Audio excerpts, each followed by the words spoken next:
August Alarm Solutions. Today we're going to be talking about the suspect weapon from the Kirk assassination. Now, there's a photo that has been was put out supposedly by the FBI of a rifle which was identified as a Mauser 98K chambered in 30-06. So let's first talk a little bit about the photograph. Now, I've seen a lot of comments on the videos where it talks about people don't believe that this is actually the rifle that was used by the suspect. Well, I certainly beg to differ on that due to the fact that that rifle was identified by both the suspect's father, and potentially the grandfather, because the grandfather was the one that owned it. The rifle was very unique in the way that its appearance was and what it was. That's what we're going to talk about. Now, a lot of people want to say that, oh, these guns were not chambered in 30-06. These guns were only in 1957 Mauser or 8mm Mauser. That's not true. We happen to have a rifle here, which is a Mauser action that is chambered in 30-06. This particular rifle is American-made. This receiver appears to have been made in the United States. This came from a company called Golden State Arms Corporation, which was an importer. And back in the 50s and 60s, they imported a lot of German World War II surplus rifles. And they also did manufacturing themselves as well. This particular rifle here is their model 12002 Santa Fe rifle. And this is not a World War II Mauser. This was, again, the receiver is American-made. There's only a serial number. There is no manufacturer's or importer's mark on there. There's no Waffen marks. Also, if you look at the bolt is stainless steel. It's not Parkerized or blued, which should not be consistent with the German rifle. Now, the barrel on this one is a iron sight barrel. So obviously you can remove the sights on here, or you can get the barrels that are in, they're set up for scope only without the iron sights, which is what the suspect one was. But you got a 22-inch barrel chambered in 30-06. Now, the other thing we want to pay attention to is this bolt. Now, one of the things that I saw in the video and something that other people had mentioned was the action looked like it was awfully short for a 30-06 or for a 7.92 Mauser.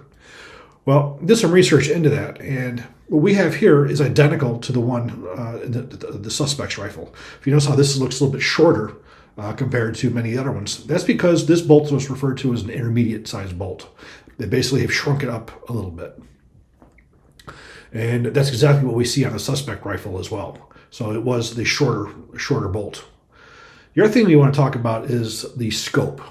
Well, if you look at the way this rifle is set up here, you see that the only places you have for mounting scope, you have to drill and tap here and here to put that on there. So when you put your rings up here, you also have your safety. So your scope would have to be able to clear the safety as well. And if you look at the way that rifle was set up, the way the objective was really far to the rear, that was to allow you to be able to manipulate the safety. If you moved it forward where it should have been, you wouldn't have been able to operate the safety.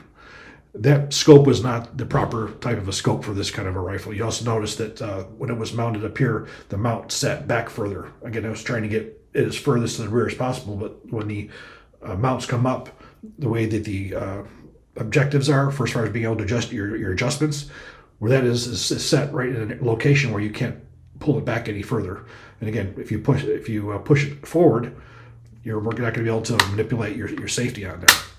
So the whole point is with this rifle here is this is an example of a 30-06 Mauser. They do exist. Now the ones that they have, there's been no report that's come out on it yet. There's been no report that states that it was a Mauser, where it came from, was there Waffen marks on it. That's what the information that the FBI has.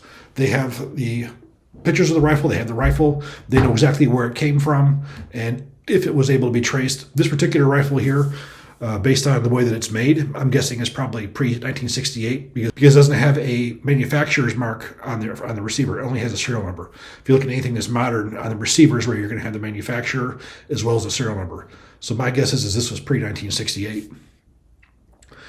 So talking a little bit more about the gun again, they said we have a model 98K chambered in 30-06. That rifle, again, was identified by the suspect and by the suspect's father, and it was owned by the suspect's grandfather. The gun was very unique, so these guys would be able to identify that rifle. Now, we don't have the information to say where that rifle came from, what its condition was. Was it like the one we just showed you, was it American made or was it modified here? Again, those rifles were modified with the original receivers to several different calibers, including .308 and .30-06. There's a whole bunch of metric calibers that they had as well. So you also notice that rifle has a more modern synthetic stock on it as well. It doesn't have the original wood stock on it. So again, I really wanted to address the claim of if that's the real rifle or not. Because again, the information states that, and we also were informed by the FBI that they had found DNA on the rifle, including on the trigger and on the towel that it was wrapped in of the suspect. Now, do we know if this was the murder weapon? Well, this particular rifle had, if I recall, 3 unfired cartridges and 1 fired cartridge case that was still in the rifle that was never cycled out. Now, without having the cartridge case identified, I mean, it's probably what you would think common sense that that cartridge case, since it was in that rifle, bolt was closed, that it was fired in that. That's not what we have. We can't say that was still fired. We have to physically do a test fire and put them on the microscope and verify that those were fired out of the same gun. So we don't have that report that verifies that that cartridge was fired in that gun. Again, we don't assume these things. You have to know that.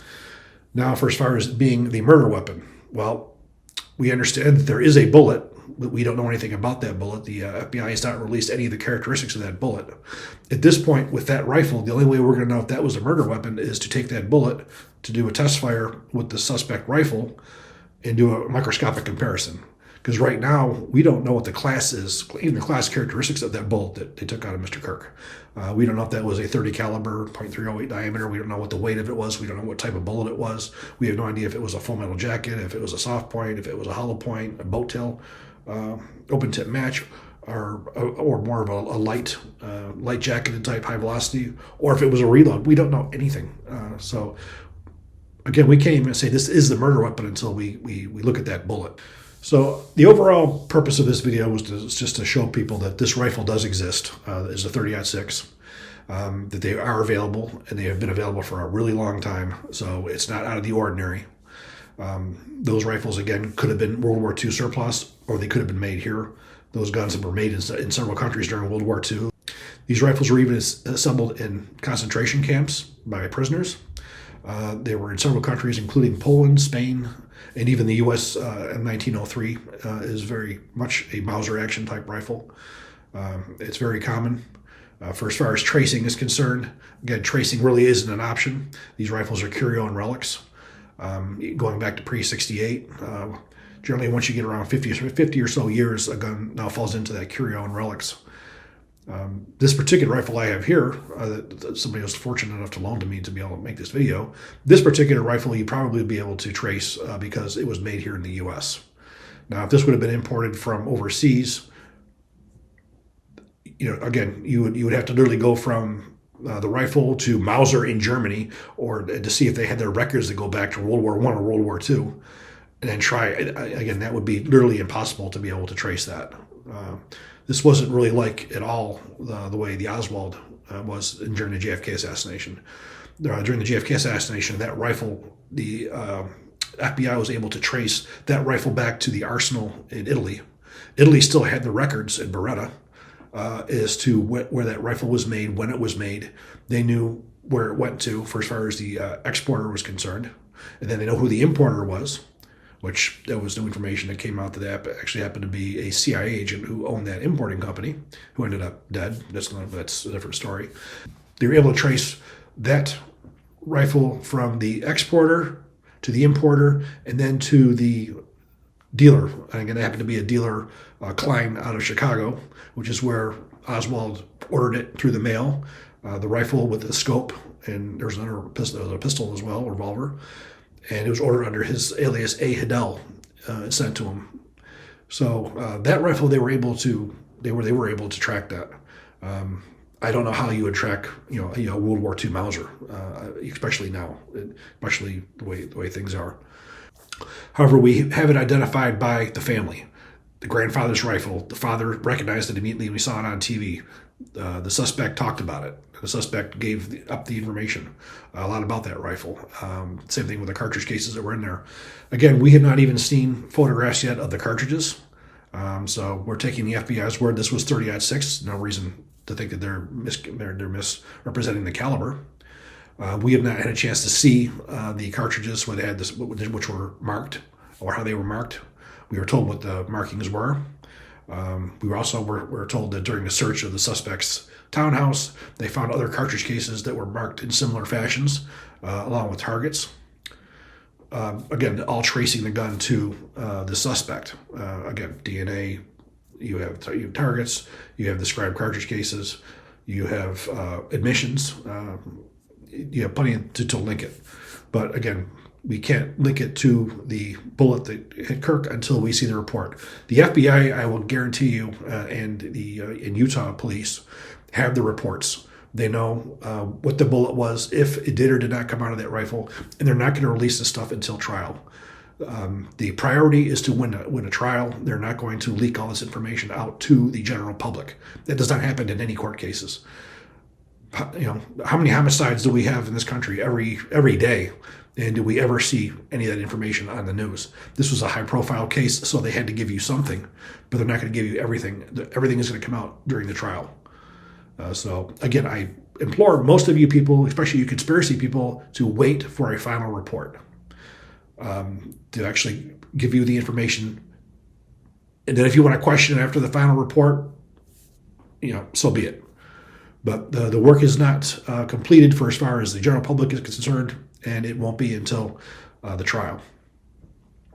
So I hope you guys enjoyed this video. If you do, please click like, please subscribe, and even better, share. Thank you.